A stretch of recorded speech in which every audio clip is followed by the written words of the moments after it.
진한 고백드립니다. 전능하사 천지를 만드신 하나님 아버지를 내가 믿사오며 그의 아들 우리 주 예수 그리스도를 믿사오니 이는 성령으로 잉태하사 동정녀 마리아에게 나오시고 본디오 빌라도에게 고난을 받으사 십자가에 못 박혀 죽으시고 장사한 지 사흘 만에 죽은 자 가운데서 다시 살아나시며 하늘에 오르사 전능하신 하나님 우편에 앉아 계시다가 저리로서 산 자와 죽은 자를 심판하러 오시리라.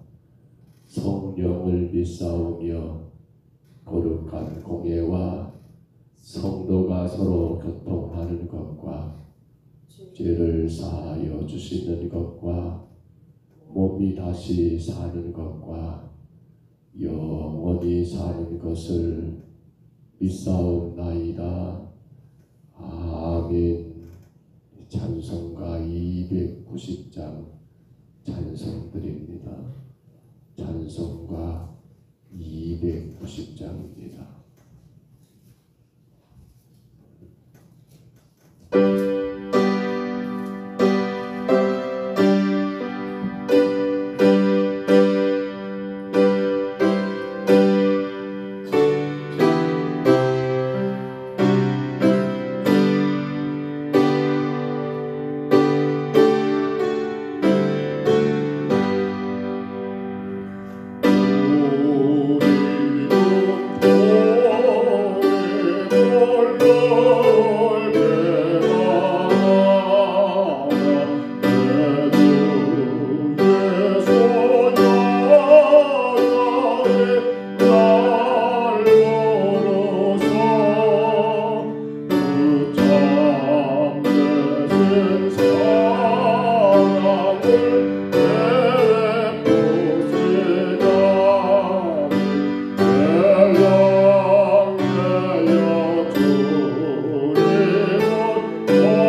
마지막 42장 가운데 오늘 7절로 9절까지 말씀만 같이 봅니다.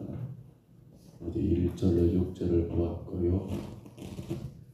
오늘 7절로 9절까지 말씀입니다. 욥기 마지막 장 42장 7절부터 9절입니다.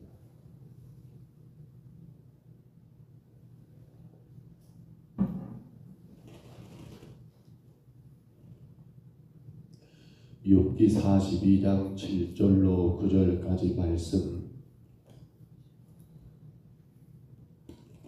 7절부터 9절입니다. 하나님의 말씀입니다.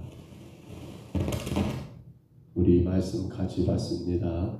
여호와께서 욥에게 이르시되 하신 후에 여호와께서 대만 사람 엘리바스에게 이르시되 내가 너와 내 두 친구에게 노하나니 이는 너희가 나를 가리켜 말하는 것이 내 종 욥의 말같이 옳지 못함이니라. 그런즉 너희는 수소 7과 순양 7을 가지고 내 종 욥에게 가서 너희를 위하여 번제를 드리라. 내 종 욥이 너희를 위하여 기도할 것인즉 내가 그를 기쁘게 받으리니 너희가 우매한 만큼 너희에게 갚지 아니하리라. 이는 너희가 나를 가리켜 말하는 것이 내 종의 욥의 같이 옳지 못함이라. 이에 대만 사람 엘리바스와 스와 사람 빌닷과 나아마 사람 소발이 가서 여호와께서 자기들에게 명령하신 대로 행하니라. 여호와께서 욥을 기쁘게 받으셨더라. 아멘. 우리가 어제 욥기 마지막 이제 42장을 시작하면서 1절로 6절에서 욥이 드디어 자신의 무지함을 인정하고 하나님 앞에 회개하는 그러한 모습을 보았습니다. 하나님의 주권적인 섭리입니다. 우리가 참 어려운 말이지요. 우리가 참 어려운 말 같습니다. 하나님의 섭리입니다. 사실 이 말 한마디면 우리는 어떻게 돼버려요? 거기에 대해서는 일체의 여러분은 함구해야 한다는 것, 그것밖에 없습니다. 하나님의 섭리입니다. 하나님의 주권적인 섭리입니다라고 말이 나와버리면 우리는 왜요라고 하는 그러한 의문에 대해서는 여러분 의미가 전혀 없더라는 겁니다. 그러면 우리는 그렇게 생각할 수 있죠. 아니 그러면 우리는 우리 인생의 문제에 대하여 궁금증도 가지면 안 됩니까? 글쎄요. 궁금한 건 어떨 수가 없겠습니다만 그러나 그것이 혹여라도 잘못 하나님께 마치 내가 욥이 그랬잖아요. 내가 이런 일을 당할 사람이 아닌데 왜? 우리가 묻게 되는 가장 큰 이유 가운데 하나가 이것 때문 아닙니까? 바로 자기의 말입니다. 물을 수는 있다고 생각이 들어요. 근데 문제는 거기에 자기의 의가 나타난다 한다면 곧 욥이 그랬던 것처럼 아니 하나님 왜 내게 이런 일입니까? 내가 동방의 의인이고 내가 참으로 하나님 앞에 순전한 사람이고 내가 이토록 그렇게 음악의 자녀들을 신앙 가운데 양육했고 내가 이렇게 살았는데 왜 내게 이럽니까? 라고 하는 이 말 자체가 뭐가 돼버려요? 자기의 의로움을 주장하는 그러한 여러분 물음이기 때문에 그렇습니다. 주 앞에 묻는 것이 문제가 되겠습니까마는 그러나 그 물음 가운데 혹여라도 나의 의를 내세우게 된다 한다면 그건 뭐가 되버린 거예요? 오늘 욥이 말했던 것 아닙니까? 그건 우리 인간의 대단한 큰 교만이고 무지함에서 온 여러분 결과라는 사실입니다. 그래서 욥은 이제야 깨달았잖아요. 우리가 어제 본 것처럼 하나님 제가 어리석은 거라고, 제가 무능하고 제가 연약하고 제가 죄인이라고 그걸 깨달았던 욥이 그렇게 하나님 앞에 회개하고 이제는 하나님의 주권적인 그 섭리 가운데 순종하는 자세로 그의 삶이 돌이켰을 때 오늘 본문 여러분 7절부터 마지막 17절까지는 뭐가 진행된 겁니까? 바로 욥기서의 마지막 결론의 내용들이지요. 그 내용이 시작되는데 우리가 읽었던 7절 9절은 바로 그 결론의 시작 부분이 되고 있는 여러분 욥이 누구를 용서하는 겁니까? 욥이 그의 세 친구들을 용서하고 있는 그 모습이 오늘 하나님이 우리에게 주신 주의 말씀인 것입니다. 보시면 그렇습니다. 여러분 7절에 보니까 어떻습니까? 4장부터 25장까지 계속되었던 욥의 세 친구들, 그 세 친구들이 욥을 찾아와서 이루한다고 격려한다라고 했던 그 모든 변론들이 결국에 어떻게 된가요? 그 변론들이 어느 것 하나 하나님 보시기에 적당하지 못했다는 것을 하나님은 지금 보면 7절에서 책망하고 있더라는 겁니다. 그렇지요. 왜 그들의 변론이 정당하지 못했습니까? 우리가 늘 들었던 말씀들이죠. 편협했다. 또 뭐예요? 현세적인 인과응보. 이 땅에서 인과응보를 주장했다. 여러분 종말론적인 인과응보를 맞습니다. 우리 인생 마지막 그날에 하나님이 우리의 삶에 그대로 대하여 여러분 인과응보 맞습니다. 우리가 행한 대로 복을 받고 우리가 행한 대로 하나님 앞에 벌을 받는 것은 언제예요? 바로 종말에 가서 이루어질 일인데 그 친구들의 말은 뭐예요? 욥아, 네가 그렇게 지금 고통당하는 거 보니까 너 죄가 많구나라고 여러분 욥을 함부로 평가했던 그러한 이 잘못된 새 친구들의 변론들 그렇습니다. 자기중심적이었잖아요. 당신들이 알고 있는 거 그들이 여러분 깨달았고 그들이 경험했던 것이 마치 모든 것의 원칙인 것처럼 그렇잖아요. 그러한 원칙론을 주장했던 이 세 친구들에 대하여 하나님이 정죄하는 그러한 모습들. 그런데 그걸로 끝나는 게 아니라 8절의 말씀 보시면 여러분 이제 한 가지 길이 있습니다. 그들이 그 무서운 하나님의 정죄에서 여러분 벗어날 수 있는 길, 그들이 하나님 앞에 잘못된 죄에서 벗어날 수 있는 유일한 길은 뭐입니까?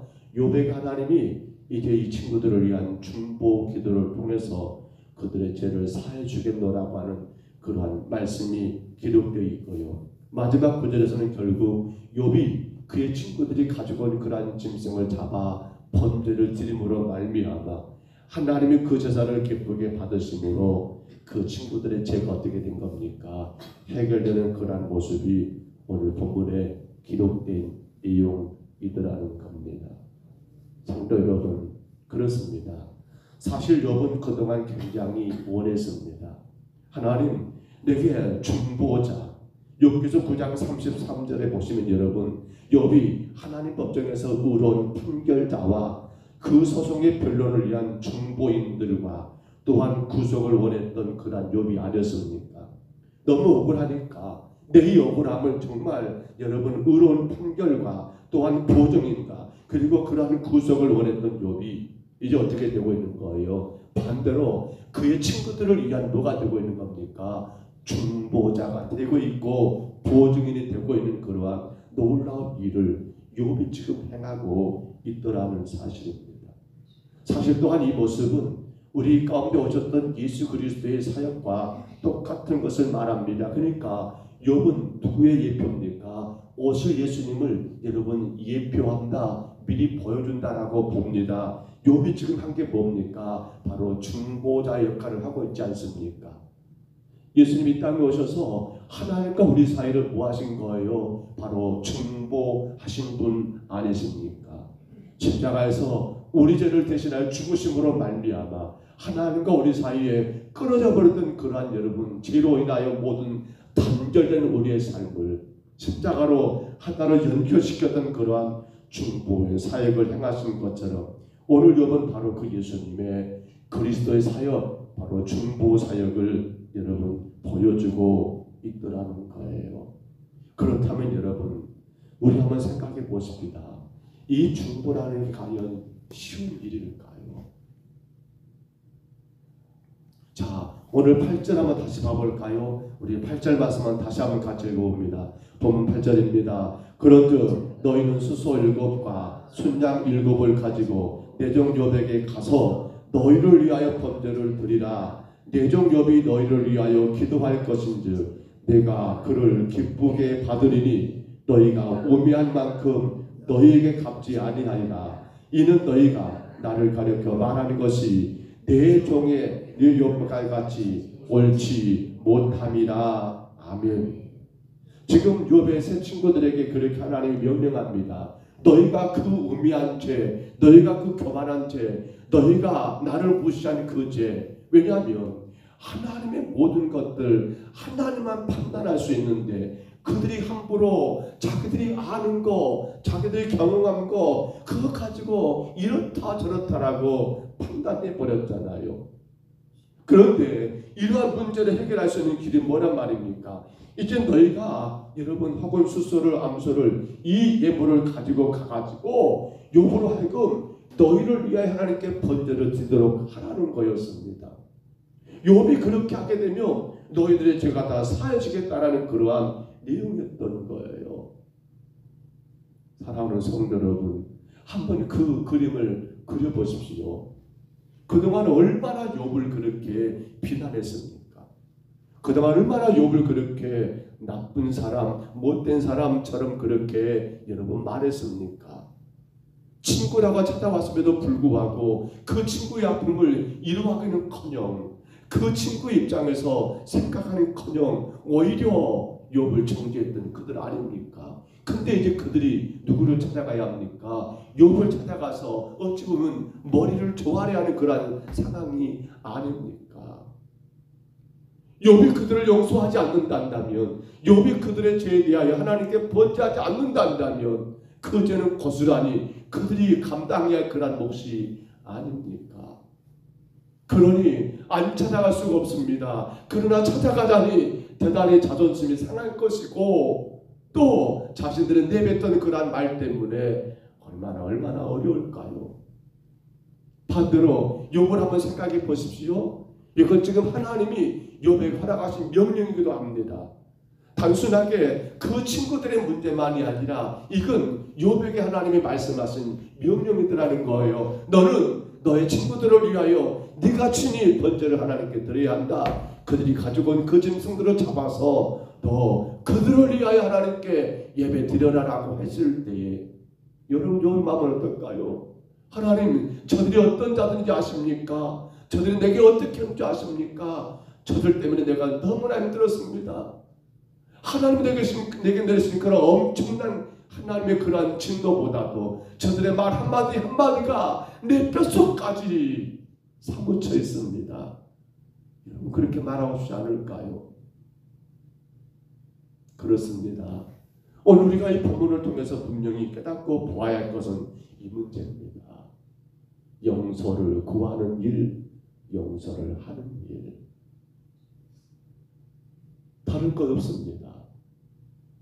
우리가 하나님 앞에 마땅히 그래야겠고요. 무엇보다도 우리가 사람과 사람 사이에서 뭐가 필요하단 말입니까?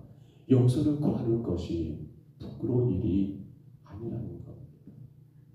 또 반대로 용서하는 일이 자랑할 일도 결코 아니라는 겁니다.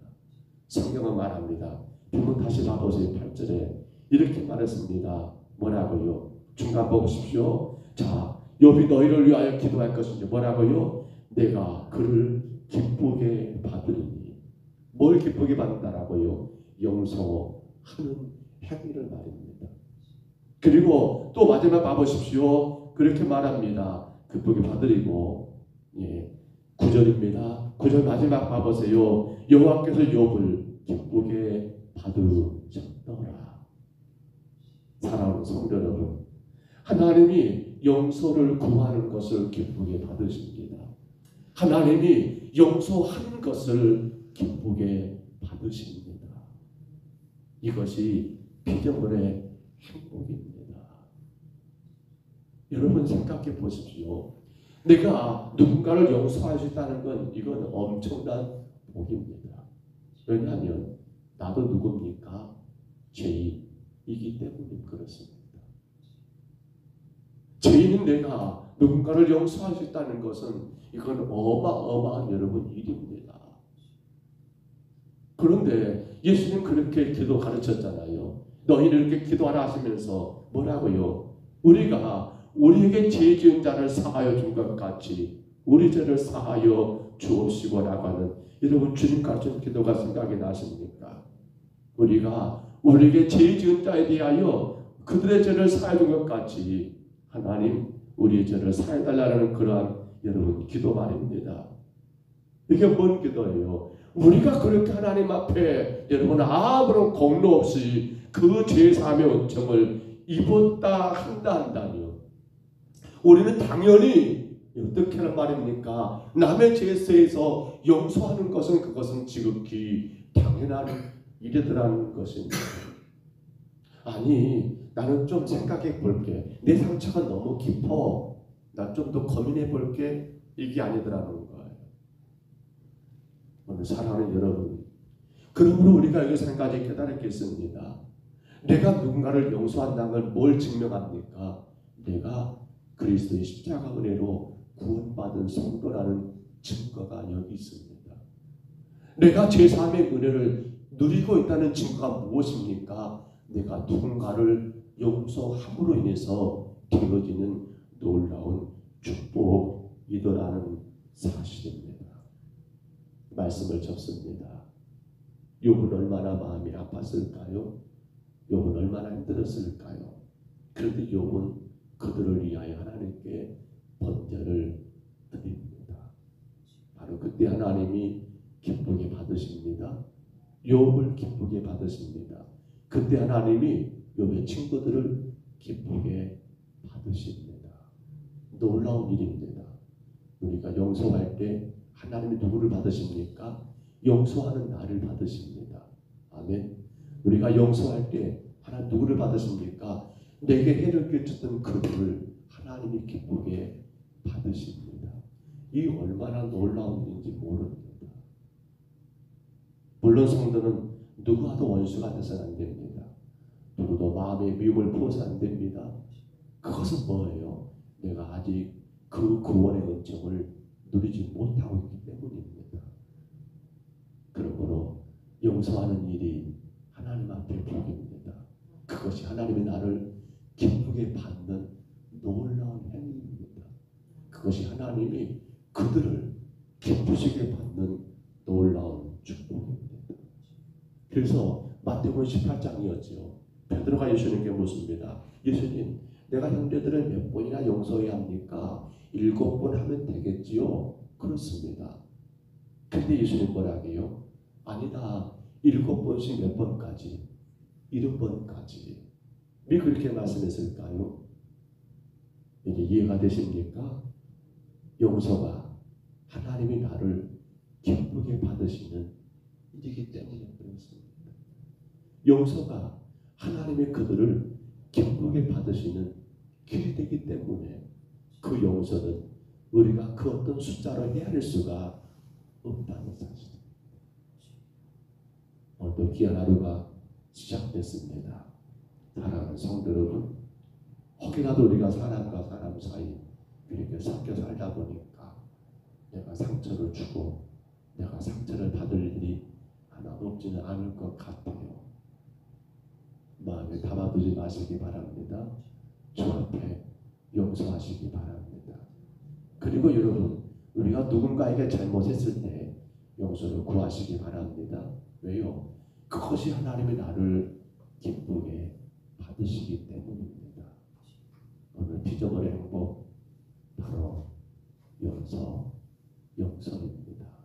하나님이 기쁘게 나를 받으시는 용서. 그 은혜를 오늘도 저와 여러분 모두가 온전히 누리시기를 주의 이름으로 축복합니다. 주의 이름으로 축원합니다. 우리 하나님 아버지, 얼마나 마음이 아팠을까요? 얼마나 괴로웠을까요? 참으로 당신에 대하여 무고히 하나님 아버지 비난하고 아버지 신고를 하면서 오히려 더 괴롭겠던 그들에 대하여 아버지 욥이 용서한다는 게 얼마나 힘들고 어려운 일이었을까요? 아버지뿐만 아니라 그렇게 하나님 아버지 참으로 못된 자라고 하나님 앞에 죄인된 자라고 함부로 장난하고 꾸짖었던 그 친구들, 이제 욥을 찾아가 용서를 구하는 일 얼마나 자존심 상하며 어려운 일이었을까요? 주님, 그러나 오늘 말씀 가운데 우리가 은혜를 받습니다.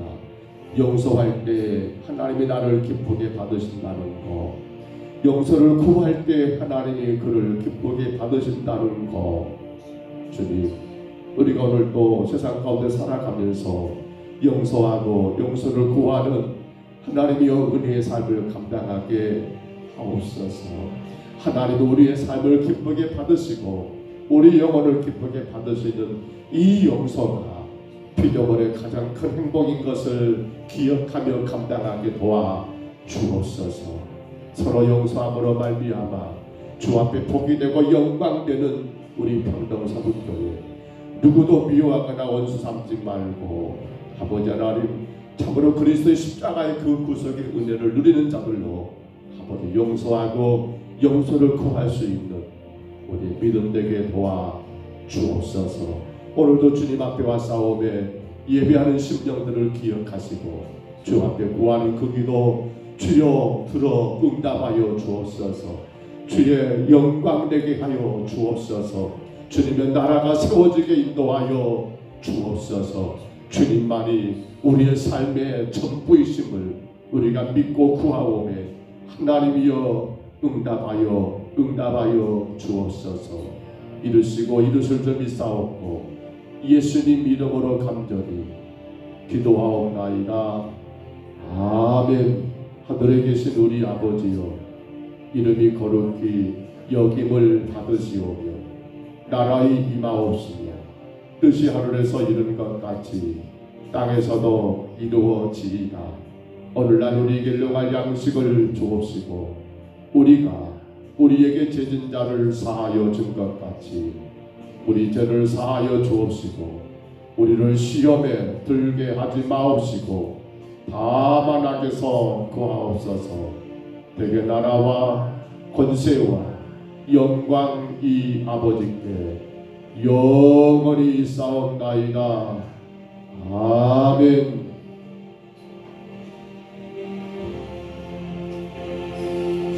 우리 아침에 간절히 기도합니다. 주님,